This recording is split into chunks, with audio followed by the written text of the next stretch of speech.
Assalamualaikum warahmatullahi wabarakatuh. Koneksi antar materi.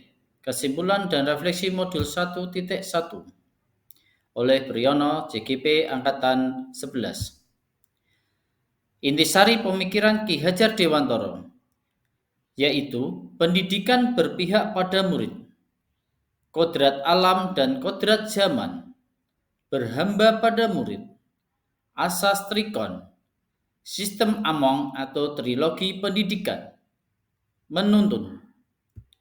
Kita akan mengupas satu persatu. Pendidikan berpihak pada murid merupakan berikan kemerdekaan dalam belajar. Siswa diajak berpikir kreatif dan inovatif. Sesuaikan dengan perkembangan zaman dengan memanfaatkan teknologi dalam pembelajaran. Kedua, kodrat alam dan kodrat zaman. Proses belajar mengajar yang dilakukan guru hendaknya mempertimbangkan kodrat alam dan kodrat zaman. Jangan sampai pendidik meninggalkan yang dibutuhkan oleh anak, termasuk tantangan zaman yang berubah dari waktu ke waktu. Berhamba pada murid, artinya pendidik harus memperhatikan pada kebutuhan, keinginan, dan karakteristik unik setiap anak. Selanjutnya, asas trikon, yaitu continue atau melestarikan, konvergen atau menerima, dan konsentris atau memadukan. Selanjutnya, sistem Among atau trilogi pendidikan. Dalam menuntun murid dalam pembelajaran berpedoman pada trilogi pendidikan yang sering kita dengar, ing ngarsa sung tulodo, di depan memberi contoh dan panutan, ing madya mangun karso, di tengah memberi semangat, tut wuri handayani, di belakang memberi dorongan. Selanjutnya, menuntun. Ki Hajar Dewantara menjelaskan tujuan pendidikan adalah menuntun segala kodrat yang ada pada anak dari yang masih samar dengan menebalkan garis lakunya oleh guru.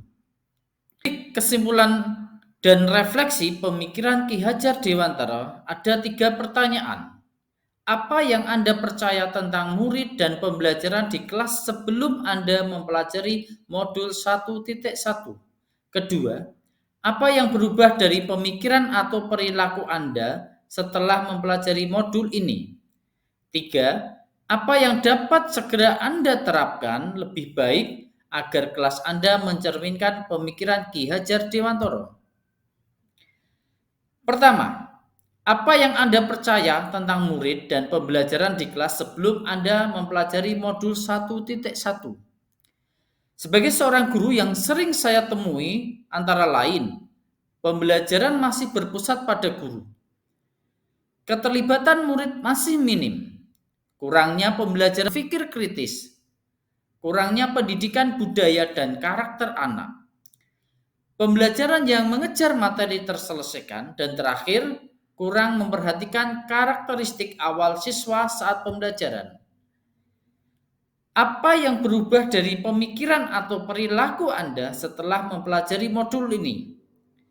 Setelah mempelajari modul ini, pertama, pembelajaran yang saya terapkan sudah berpusat pada murid yang lebih aktif dalam proses pembelajaran. 2. Pembelajaran saya desain agar murid berpikir kritis, menganalisis informasi dan merumuskan pemahaman materi serta memberi pematik pertanyaan kritis untuk membangkitkan rasa penasaran materi yang dipelajari. Ketiga, dalam memberikan materi pelajaran, saya kaitkan dengan kebudayaan sosiokultur daerah serta pembelajaran karakter murid. Keempat, pembelajaran tidak terfokus ke materi, tetapi pada proses pembelajaran yang berpusat pada murid yang dipadukan dengan teknologi. Kelima, pemanfaatan sumber belajar tidak hanya dari saya atau buku pelajaran, bisa terkait kondisi alam sekitar.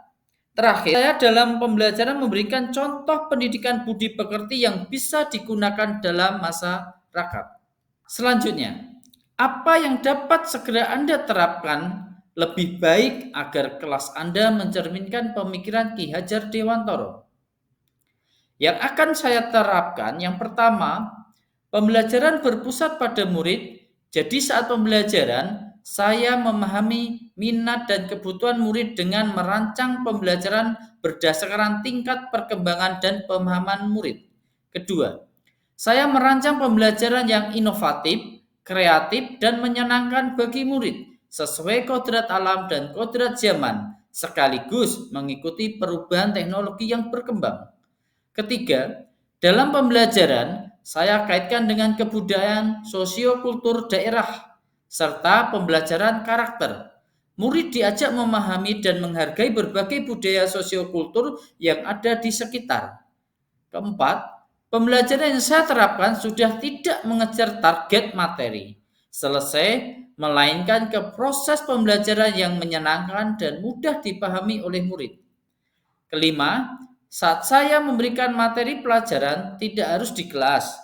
Terkadang pembelajaran saya konsep di luar kelas dengan menyesuaikan materi dengan alam sekitar sekolah. Keenam, saya mendorong diskusi tentang etika, moral, dan tanggung jawab dalam konteks kehidupan sehari-hari. Pembelajaran diarahkan untuk mengembangkan karakter dan nilai-nilai positif. Sekian dan terima kasih. Assalamualaikum warahmatullahi wabarakatuh.